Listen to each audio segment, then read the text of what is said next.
Muy bien. Vamos a hablar un poquito del asma.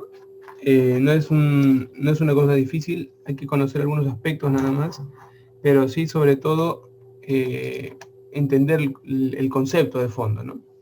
Una preguntita que es característica, y lo pongo abiertamente porque es la pregunta que simboliza el pregrado, ¿no? O sea, el asma es una de las preguntas, de los temas que más, o sea, van a venir siempre, nunca dejan de venir, es el equivalente del infarto con respecto a preguntas, por lo cual hay que aprender a diagnosticarlo y tratarlo, ¿no? Este es el casito: un niño de 4 años lleva al médico en diciembre por falta de aire episódica y tos no productiva durante 3 meses. Estos episodios ocurren con frecuencia antes de dormir y es algo característico en este tipo de presentaciones. Noche, ¿no? Antes de dormir, noche. Ocasionalmente se despierta debido a dificultad para respirar. Su madre también informa que se quedó sin aliento mientras jugaba con sus amigos en la guardería, ¿no? En varias ocasiones. Es alérgico al maní, o sea, tiene un componente alérgico característico de los chibolos alérgicos que tengan asociación al asma. Él está en el percentil 55 de altura y peso. Los signos vitales están dentro de los límites normales. El examen muestra sibilancias, característica en toda pregunta de asma. O sea, asma sin sibilancias no es pregunta de asma. O sea, tienen que aprender a tenerlo presente. Y dispersas en el tórax, ¿no? Una radiografía no muestra anomalías, característico también. Exámenes físicos imagenológicos normales, descartando patologías obstructivas o lo que quiera presentarse. O sea, típico de la forma de presentación que tenemos en el asma propiamente dicho. ¿Ya? Entonces, eso es importante, es necesario recordar. ¿Y cuál es la siguiente diagnóstico más probable? Te ponen diferentes cosas que ya lo veremos después. Muy bien. Entonces vamos a hablar un poquito de los conceptos que tenemos que recordar. Básicamente, no se olviden ustedes que el asma se logra escuchar bien, ¿no? No les había preguntado si me escuchaban bien. ¿Se escucha bien? Sí. Sí, se ve también, ¿verdad? Ya.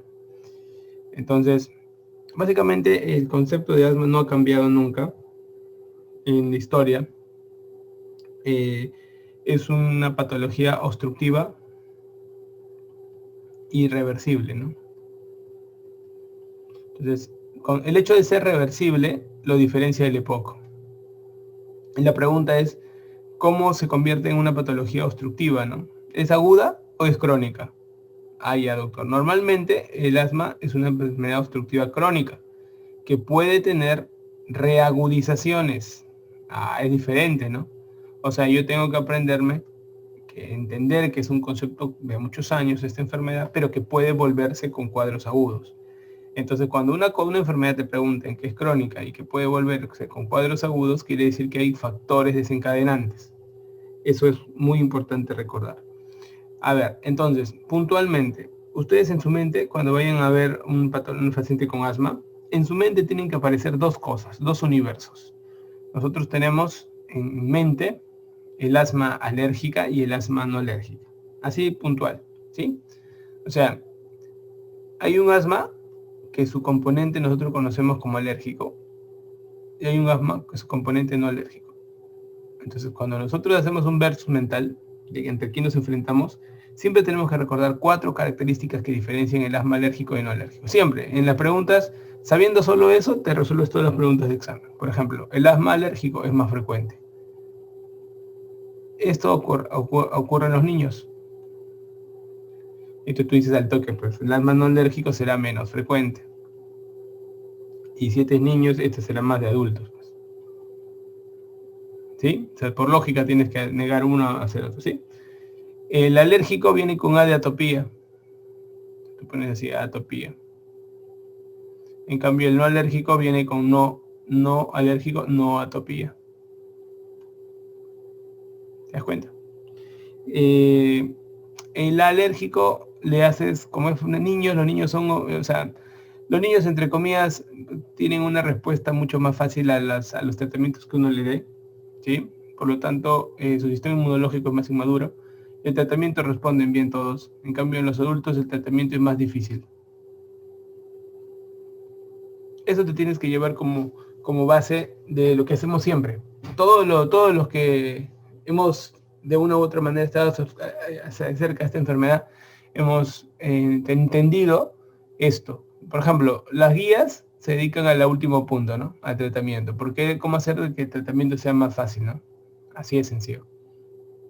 Ahora, yo les pregunto a ustedes, el asma, ¿cuál es la etiología del asma?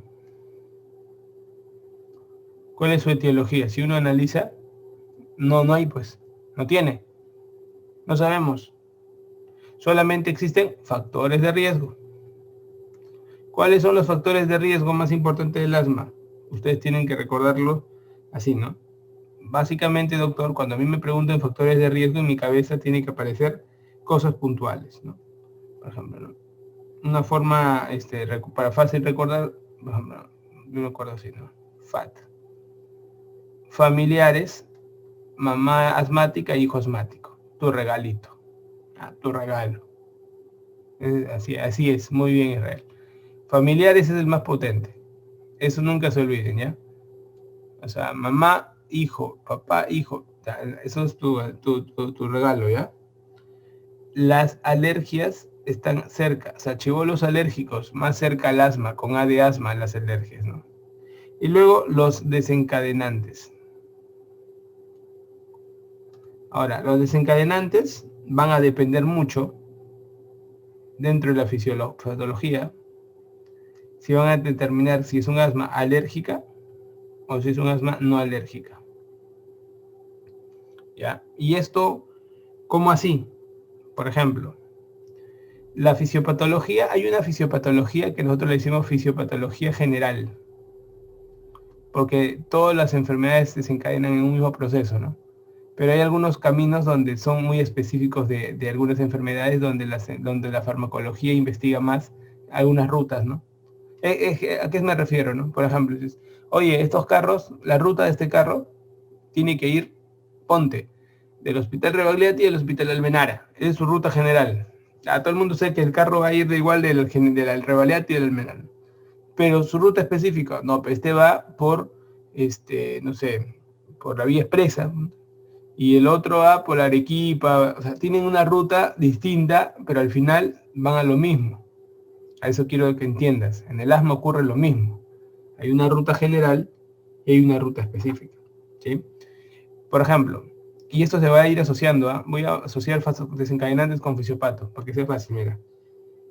Cuando hay una ruta general, hay 3 procesos que uno tiene que respetar, que son las 3 cosas del asma. ¿Cuáles son las 3 hermanas del asma? Los 3 grandes procesos. Primero, hay un cuadro de hiperreactividad bronquial. Hiperreactividad bronquial. Hay una predisposición a que los bronquios se cierren más rápido con cualquier cosa. Hay una predisposición, ¿ya? Entonces es importante. Luego hay un componente inflamatorio, ¿ya? Hay un componente inflamatorio.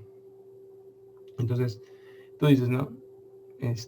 La inflamación va a ser cardinal. Va a ser cardinal. Y asimismo, esta inflamación va a motivar, va a conllevar a que se desencadenen todos los procesos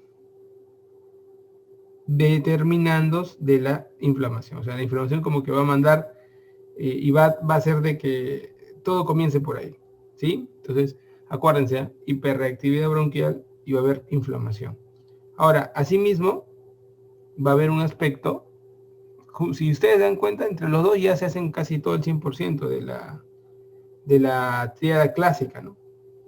Pero va a haber aparte ese producto de esa inflamación, va a haber un cierre del bronquio mediante un edema asociado. O sea, el edema termina siendo prácticamente una condicionante de esta inflamación. Pero este edema es el que hace los síntomas. ¿Me dejó entender? Es el que termina haciendo las sibilancias, porque es un edema a nivel de su mucosa. Entonces, es importante recordar que ustedes puedan ver esto, ¿no? Ahora, ¿qué motivó un punto? ¿Qué motivó otro? Eso es lo que vamos a conversar. Si en líneas generales, ustedes tienen que entender de que los pacientes asmáticos van a tener una respuesta general, que la base es la hiperreactividad bronquial y la inflamación. Esa es la base de todo. ¿Por qué?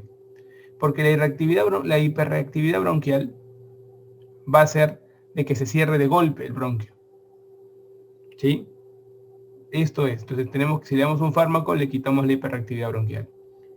Y la inflamación es que condiciona que todo el tiempo esté cerrándose las cosas. Si le damos un corticoide, podemos evitar esa inflamación. Entonces, más o menos, va a comenzar ahí el gran problema del asma. ¿Ya? Y el tema del edema, bueno, el edema va a condicionar que permanentemente hay un engrosamiento de la pared, ¿sí? De la vía aérea, hay un engrosamiento permanente. Entonces, que también es algo que molesta y por eso que los pacientes del asma tienen que ser tratados. ¿Por qué? Porque ese engrosamiento de la vía aérea, condicionante de edema permanente, altera la calidad de vida de las personas. Ahora, cuando yo quiero aterrizar en los aspectos generales, estos son los generales, yo quiero irme a los específicos, o sea, yo quiero entender los conceptos, yo tengo que aprender a diferenciar las células, tanto en generales como en específicos. Cuando uno se mete en caminos específicos, ya tiene que hablar de células, y eso es lo que también vamos a comentar, ¿ya? Perfecto. Entonces, doctor, yo tengo mis factores alérgicos y tengo mis factores no alérgicos, desencadenantes. Desencadenantes para los pacientes alérgicos tenemos la A de atopía.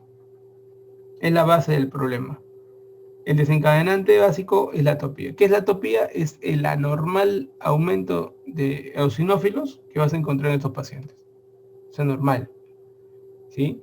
Inmunoglobulina E, anormal. O sea, hay un componente de la E en la atopía. ¿Ya? Aparte, hay un componente ambiental también. Muy importante. ¿eh? Muy importante. El ambiente. Y acá quiero, por favor, resaltar esto. Miren. alérgico, o sea, atopía y ambiente. ¿Ya? Y de ambiente, por ejemplo, acuérdate de la A de abeja, para que te acuerdes del polen. ¿Sí? Para que te acuerdes del polen. La A de ácaros. Ácaros. Por ejemplo, el dermatofagoide, que se pregunta el residentado médico, ¿no? Los ácaros que determinando un proceso de broncoconstricción.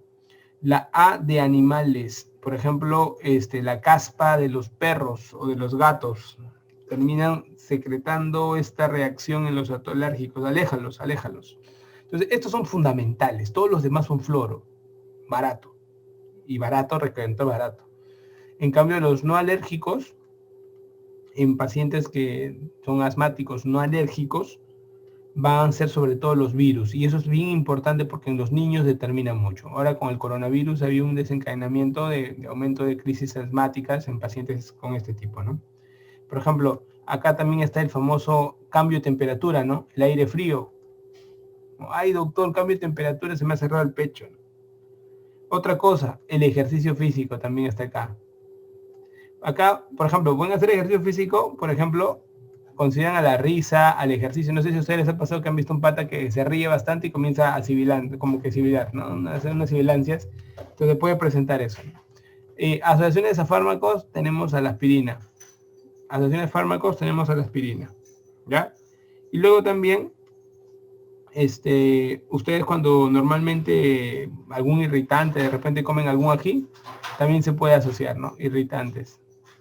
¿Ya? También se podría asociar.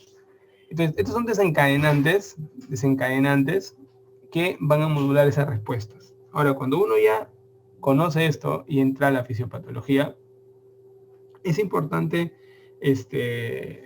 recordar que en la fisiopatología general, ¿no? La ruta general, la ruta madre, aquí el hombre aquí el hombre, los problemas van a ocurrir sobre todo a nivel del bronquiolo terminal. Bronquiolo terminal. Recuerda que el bronquiolo terminal es un bronquiolo de conducción. Es un bronquiolo que tiene músculo liso, porque bronquiolos tiene músculo liso, pero no tiene cartílago. Por lo tanto, es más fácil que se cierre. ¿Sí? Si te preguntaran dónde están las clínicas cardinales más estudiadas del asma, es en el bronquiolo terminal. Y aparte de eso, van a haber unas células que son las que van a gobernar, que son las T-helper 2. ¿Ya? Entonces, es importante recordar, asma, ¿cuántas sílabas tiene? 2. ¿Sí? Y acá vamos a tener al T-helper 2. Es importante recordar, chicos, que el T-helper 2 en la fisiopatología general va a terminar estimulando ¿qué cosas? A los eosinófilos y también va a estimular a los linfocitos B. Y los linfocitos B van a comenzar secretando un aumento de inmunoglobulina E.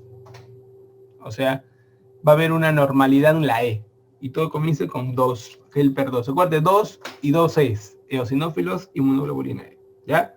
Sobre esto va a estar la investigación de todos los fármacos en líneas generales. ¿Ya? En el tratamiento específico, en cambio, o sea, aparte de la línea general, que uno ya más o menos tiene una idea, en el tratamiento específico van a comenzar diferentes puntos de vista, ¿no? Entonces, aquí viene acá viene la triada, ¿no? Entonces, miren, es determinante.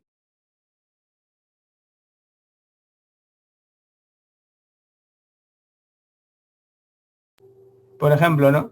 Miren aquí, en esta fisiopatología. La hiperactividad bronquial, tú no sabes por qué, pues esa gente va a desarrollar hiperactividad bronquial, ¿ya? Pero esto es importante, porque estas personas, la hiperactividad bronquial, ¿en qué termina? Mira, acá lo he puesto un poquito abajo, para que entiendas la hiperactividad bronquial. Por ejemplo, ¿no? 1. Hay contracción aumentada del músculo liso. Aumentada. En hiperactividad bronquial vas a ver eso. ¿Sí? Entonces, segundo, vas a encontrar engrosamiento de la vía aérea. Y tercero, los nervios sensoriales están sensibilizados. Entonces, estas cosas en la hiperactividad bronquial son importantes. Por eso que tú tienes que darle un fármaco que bloquee la hiperactividad bronquial y se acabó la vaina. O sea, si tú controlas la hiperactividad bronquial, ya sacas el estado agudo. ¿Ya? Sacas el estado agudo. El que controla, si tú controlas la hiperactividad bronquial, ya estás ayudando muchísimo a controlar estados agudos. Es la base de todo. Muy aparte, acá lo voy a poner, controla los estados agudos. ¿Ya? Muy aparte está la inflamación, ¿no? Y estos dos permiten el edema. ¿Y el edema en qué termina? En obstrucción. Y la obstrucción es el otro cardinal más importante que se va a dar acá. Ahora, yo les voy a decir, por ejemplo, en hiperactividad bronquial, los contextos que terminan en hiperactividad bronquial están abajo. Todas las hipótesis están acá. Si alguien te dice, oye, ¿cuál es la tríada del asma? La hiperactividad bronquial, la inflamación y la obstrucción. Porque te acuerdas hoy, ¿sí? Hiperactividad bronquial, inflamación, obstrucción. Así es. Esa es la tríada fisiopatológica del asma. Hiperactividad bronquial, inflamación y obstrucción. Si tú quieres recordarla, puedes poner la O antes de acá para que te imagines como que hoy, ¿no? Ya, entonces, esa es la tríada del asma. Si alguien te dice, ¿no? Y la hiperactividad bronquial, ¿por qué se da? Bueno, hay hipótesis que aparentemente estos pacientes tienen una contracción aumentada del músculo liso, más potente. Eso sí se da. Hay un engrosamiento de la vía aérea, por eso que el asma tiene que ser tratado, porque si no se engruesa la vía aérea. Segundo, vamos a encontrar a nervios sensoriales que están sensibilizados anormalmente, que va por ahí. O sea, así es, estos son los mecanismos de la hiperactividad bronquial. ¿Sí? Entonces, esto te lo pongo para que lo tengas bien claro, hiperactividad bronquial. Perfecto.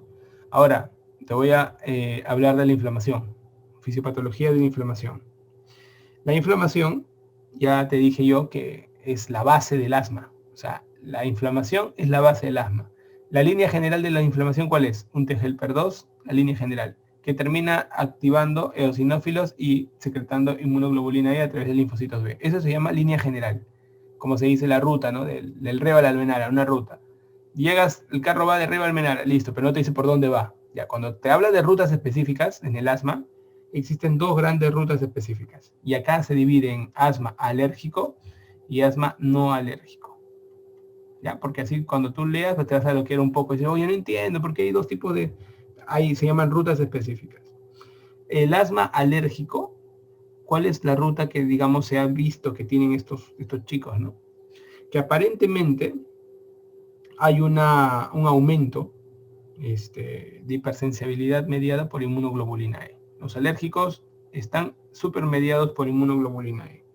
¿Sí? Entonces, anormalmente hay esto. Eso es lo que ocurre. ¿Ya? Entonces, es una hipersensibilidad de tipo 1. Hipersensibilidad de tipo 1. ¿En qué terminan las rutas anormales de inmunoglobulina E? En una secreción anormal. Todo termina en que los mastocitos, todo termina acá.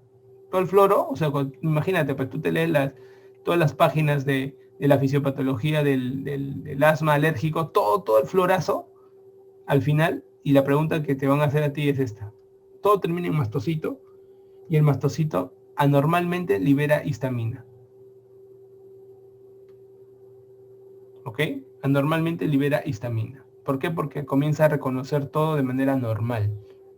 ¿Ya? Mediado por inmunoglobulina E. Entonces, va la inmunoglobulina E, se deposita acá en el mastocito, reconoce el mastocito a través como si fuera el receptor de inmunoglobulina E y comienza a botar histamina, dando paso a la inflamación mantenida de manera normal. Entonces, la primera línea es la inmunoglobulina E. ¿Ya? Esos son los bases del asma alérgico, ¿no? Todo el floro es a base del asma alérgico. Ahora, el asma no alérgico, ¿qué ocurre? Esta es la que más estudios tiene ahorita, porque queremos justamente, como responden mal a los tratamientos, hay que dominarlo un poquito más.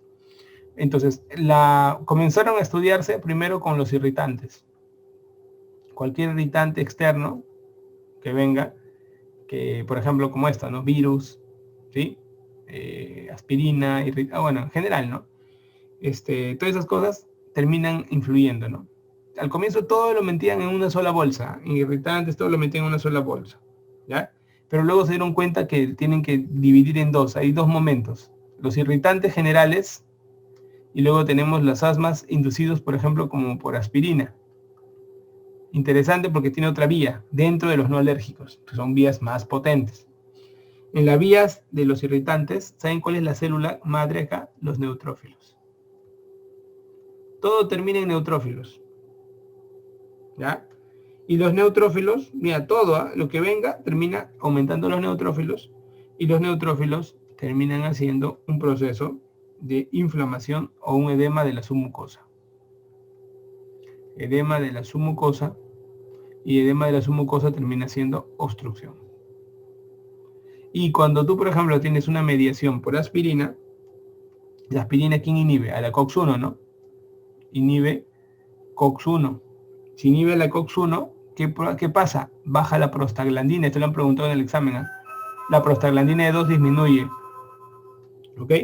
Y si esto disminuye, ¿qué va a ocurrir? Va a haber un aumento de leucotrienos. Aumento de leucotrienos. ¿Y el aumento de leucotrieno qué hace? Termina en edema submucoso. O sea, al final todo, la vía no alérgica y en general te va a terminar en edema submucoso. Y esto condiciona la obstrucción. ¿Qué condiciona? La obstrucción. Entonces, eso no se olvide.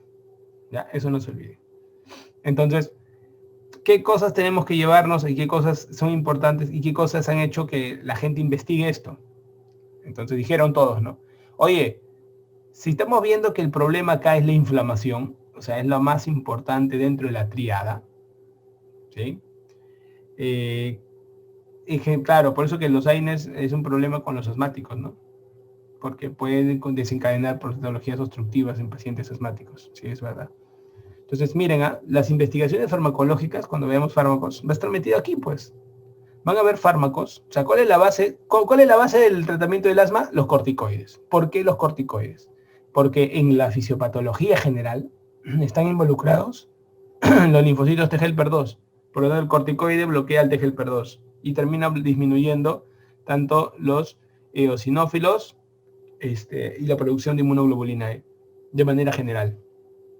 Entonces, el corticoide es básico. Después, vas a ver que hay algunos pacientes que son muy alérgicos y que hacen mucha degranulación de mastocitos, ¿no? Los alérgicos, los niñitos, hacen demasiada degranulación. Entonces la gente está investigando cómo evitar esa degranulación de mastocitos.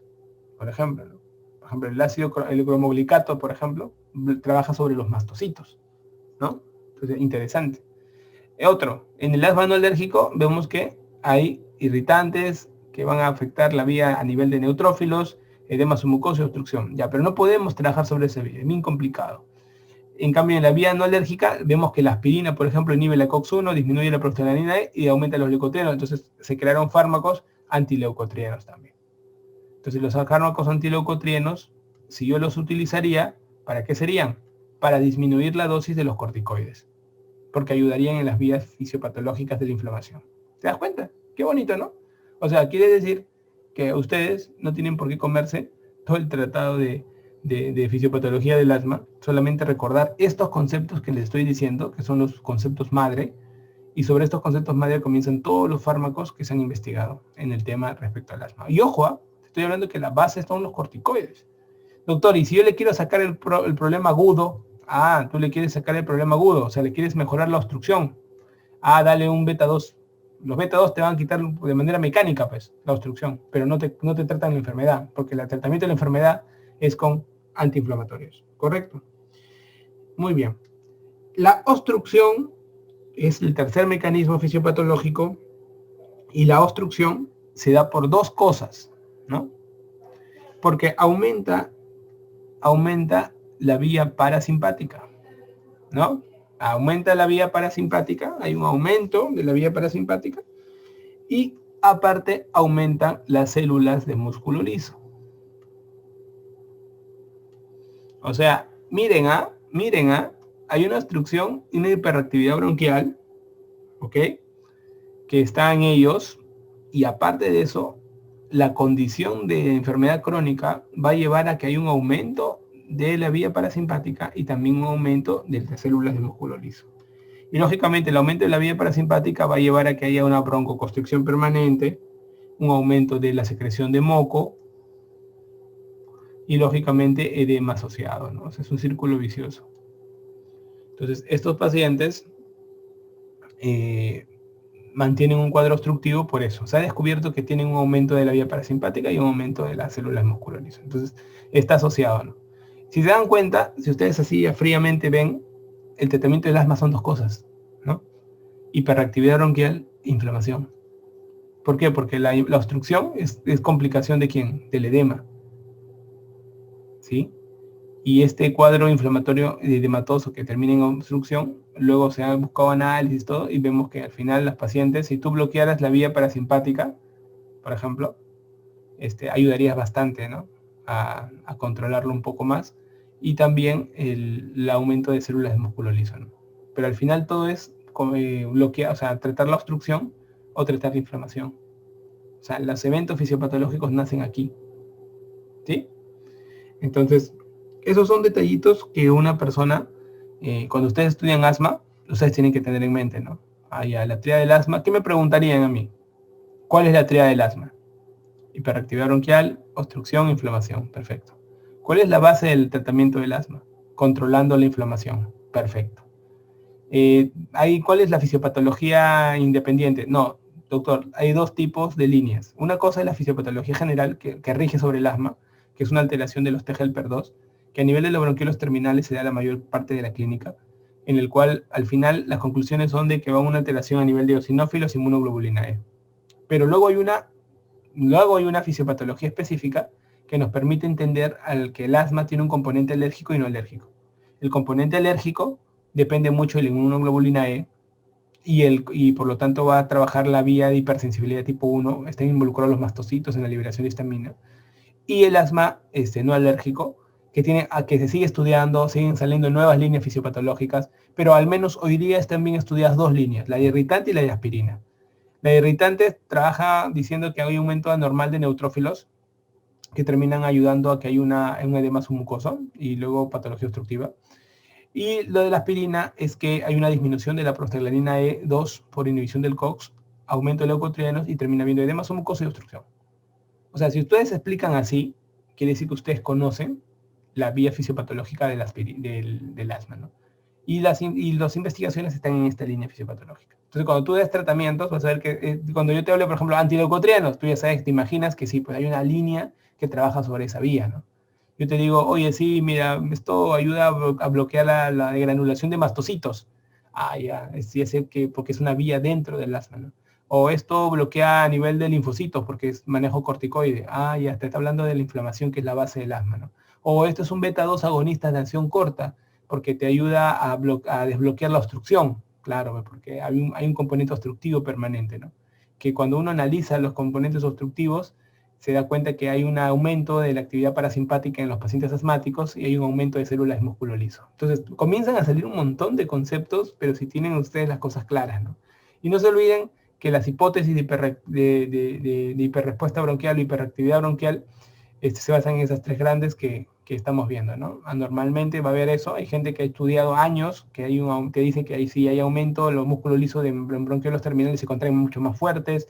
Hay gente que te dice, no, los asmáticos tienen una hiperactividad bronquial porque tienen un engrosamiento anormal de la vía aérea. O te pueden decir, ¿por qué no? Porque los nervios están más sensibilizados. O sea, siempre van a haber tres grandes equipos que van a dividirse un poco la fisiopatología. Entonces, el diagnóstico es muy sencillo. El diagnóstico se basa en la espirometría. Entonces yo tengo un paciente asmático que puede ser que venga obstruido, ¿no? Con clínica. Es fácil, pues. Le hago un test de broncodilatación, ¿no? Y luego el test de la broncodilatación, yo veo que, por ejemplo, su BF1 aumenta más del 12%. Ya está diagnosticado. Eso se llama test de primera línea. ¿Sí?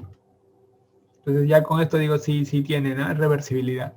Y existen test de segunda línea, que el paciente puede que no venga obstruido, ¿eh? Está normal, no obstructivo, y yo le hago un test de broncoconstricción, lo contrario, test de broncoconstricción. Y en el test de broncoconstricción, por ejemplo con metacolina, yo voy a ver una disminución del BF1 más del 20%. O sea, hay dos caminos. ¿Qué hacemos en la práctica? En la práctica se hace la primera línea. Normalmente decimos al paciente, ¿sabes qué? Tengo sibilancias, ¿no? A ver, lo ocultamos y escuchamos pitido.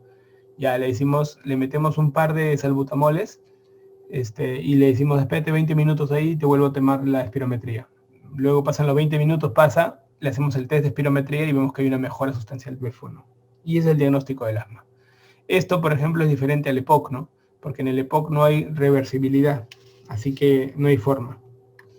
Los fármacos van a atacar diferentes bloques, ¿no? Es importante decírtelo ahora porque van a atacar diferentes bloques cuando estemos hablando de las clasificaciones. Ustedes van a escuchar así, hay fármacos broncodilatadores porque van a ir contra la hiperactividad bronquial, básicamente, ¿sí? Y los procesos obstructivos, ¿no? Y los fármacos antiinflamatorios van con el componente inflamatorio de la fisiopatología, que tú lo tienes bien claro, ¿sí? Entonces es facilito. Estos broncodilatadores te van a dar, son sintomáticos. Te quitan las molestias. La gente te va a amar, ¿cierto? En cambio, los antiinflamatorios bloquean el origen, ¿no? Del problema. Bloquean el origen del problema. Por lo tanto, son los pilares del tratamiento del asma. Si alguien te dice cuál es el mejor tratamiento preventivo del asma, tú vas a manejar corticoides, porque es el pilar fundamental. Pero tiene que usarse mínimo 6 meses a un año. O sea, el tratamiento del asma no es inmediato, es control crónico. Entonces, tienes que tener eso, ¿no? Mínimo corticoides 6 meses, 1 año, ¿sí? Entonces, eso es importante. No usamos colchicina para evitar migración de neutrófilo ni nada. Solamente es con un tema de que tú tienes que saber que hay dentro de su fisiopatología hay un aumento anormal de neutrófilos que van a desencadenar estos problemas, ¿no? Pero no haces eso. Dentro de los broncodilatadores, nosotros vamos a tener a la B de beta 2 agonistas. Van a encontrar ustedes más adelante en los tratamientos, cuando yo les hable, van a encontrar esto, ¿no? Beta 2 agonistas. Los beta 2 agonistas pueden ser de acción corta o pueden ser beta 2 agonistas de acción prolongada, ¿sí? Luego también van a tener los anticolinérgicos, ¿sí? Esto no se usa en el asma crónico, los anticolinérgicos. Lo usamos en el asma agudo para que estimule la tos y cuando toses pueda respirar mejor, ¿sí? Luego también tenemos los corticoides inhalados.